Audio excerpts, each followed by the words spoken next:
സിനിമകളുടെ theatre release പോലെ തന്നെ ഇന്ന് ഒ-ടി-ടി റിലീസിനായിരിക്കും പ്രേക്ഷകർ കാത്തിരിക്കാറുണ്ട്.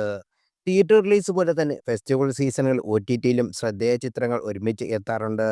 ഇപ്പോഴിതാ ക്രിസ്മസ് പുതുവത്സര സീസൺ മുന്നിൽ കണ്ട് നിരവധി ചിത്രങ്ങൾ വിവിധ ഒ-ടി-ടി പ്ലാറ്റ്ഫോമുകളിലെ പ്രേക്ഷകരെ തേടി എത്തിയിരിക്കുകയാണ്.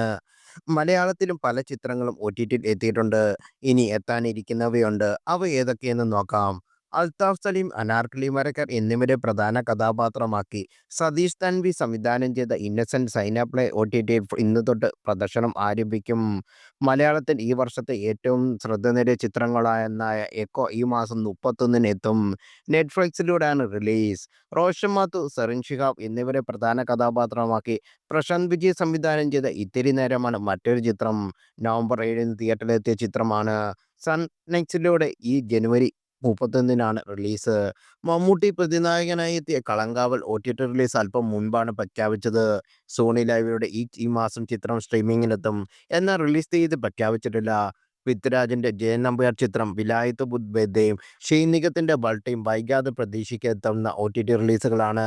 വിലായത്ത് ബുദ്ധ ജിയോ ഹോട്ട്സ്റ്റാറിലൂടെയും ബൾട്ടി ആമസോൺ പ്രൈമിലും എത്തുമെന്നാണ് പ്രതീക്ഷ. വിലായത്ത് ബുദ്ധ ജനുവരി തന്നെ എത്തിയേക്കും. അതേസമയം റോഷൻ മാത്തും ദർശന രാജേന്ദ്രൻ ഒരുമിച്ച പാരഡൈസ്, ഉർവശിയും പാർവതി തിരുവോത്തും പ്രധാന കഥാപാത്രങ്ങൾ അവതരിപ്പിച്ച ഉള്ളൊഴുക്ക് എന്നിവയും ഒ-ടി-ടിയിൽ ഇതിനകം തന്നെ പ്രദർശനത്തിന് എത്തിയിട്ടുണ്ട്. രണ്ട് ചിത്രങ്ങൾ നിലവിൽ നെറ്റ്ഫ്ലിക്സിൽ ലഭ്യമാണ്.